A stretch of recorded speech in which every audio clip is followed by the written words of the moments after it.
Today, we're going to talk about diffusion. What is diffusion? Well, it is the overall movement of particles from a region of higher concentration to a region of lower concentration. And why does this happen? It is because of Brownian motion, which is due to the random movement of particles. Now, why does this happen? Well, any gas or liquid where there's movement allowed is made up of tiny little particles. What is this entire understanding or this entire theory called? It's called the kinetic theory of particles. So let's take a closer look at that before we move on. Kinetic theory of particles. What does this say?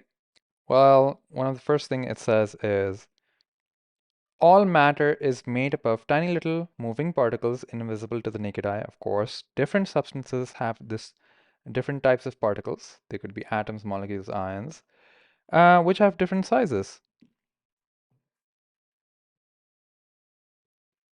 The particle move all the time. The higher their temperature, the faster they'll move. So that's one thing that makes sense because the higher the temperature, they have more energy, they'll move more. And if they're moving more, they're moving faster, there'll be just more. So how would that relate to diffusion? If the temperature is higher, the rate of diffusion would increase because each particle has more energy, right? All right, moving on. Some particles are heavier, some are lighter than others. So heavier particles will move more slowly because they have more mass or more inertia. So we can figure out that at the same temperature, let's say you have two gases, the heavier one will move or diffuse slower. How do you find out one's heavier than the other? Well, you can just take a look at its MR,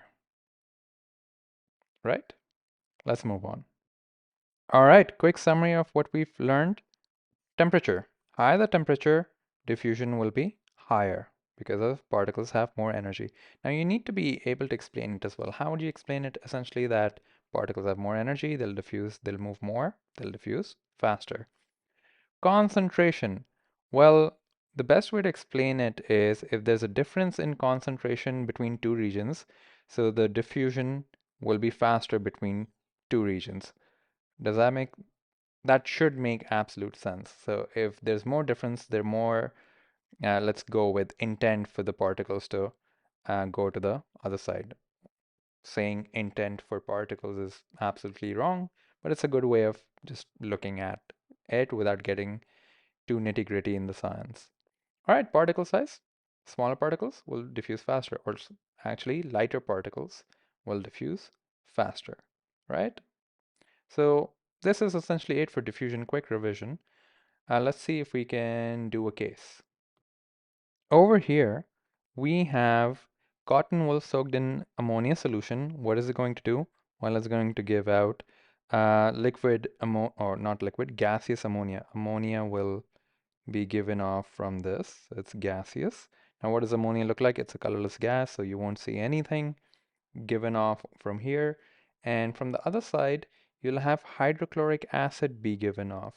So what does hydrochloric acid look like? It's also a colorless gas, gaseous. And what happens when they react? When they meet somewhere in the chamber, because what's going to happen is this is given off, it's diffusing towards the left because there's no hydrochloric acid here. This will diffuse to the right, there's no ammonia over here. They'll end up meeting somewhere. So when they react, what's going to happen is they'll form ammonium chloride. What is ammonium chloride? It's actually a solid and it has a distinct white color, right? So what you'll see is a cloud of white smoke forming, kind of like over here. Now, why is it forming over closer to HCl rather than ammonia? Or why is it just not in the center? Well, if we take a closer look at the MRs for each, HCl is 36.5, the relative MR, and ammonia is 17, right? Now, if it's 17, it's about half as heavy as hydrochloric acid, right? So this will diffuse faster and this will diffuse slower. So hydrochloric acid at the same time, let's say, covers this much distance ammonia covers twice that distance almost. So it ends up meeting somewhere. We don't need to calculate the distance, but we should have a good idea where it should form. It's pretty clear that this should form closer to B because, well, hydrochloric acid is moving, or the gas is moving way slower, and these two chemicals end up meeting in this region.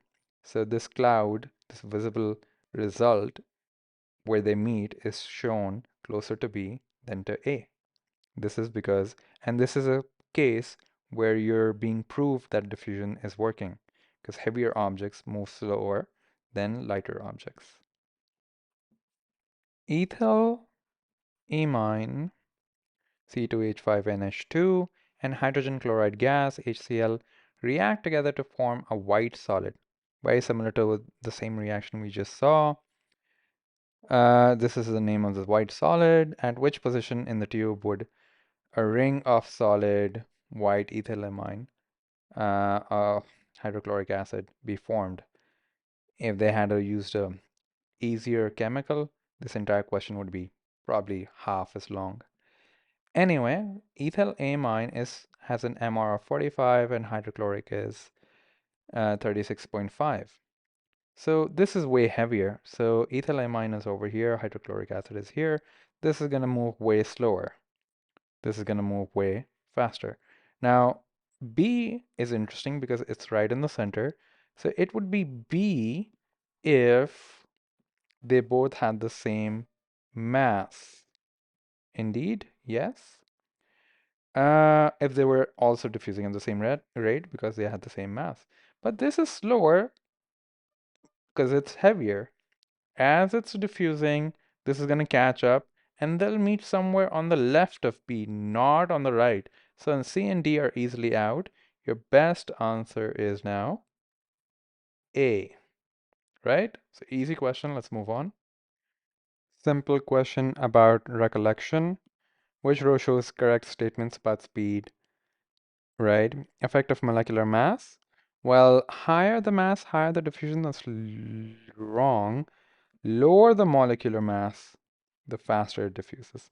So it's B and C, which are my best choices. So between B and C, I'll just read only these two. Diffusion is faster at a higher temperature. That makes sense to me. I'm already happy that C is my answer. So the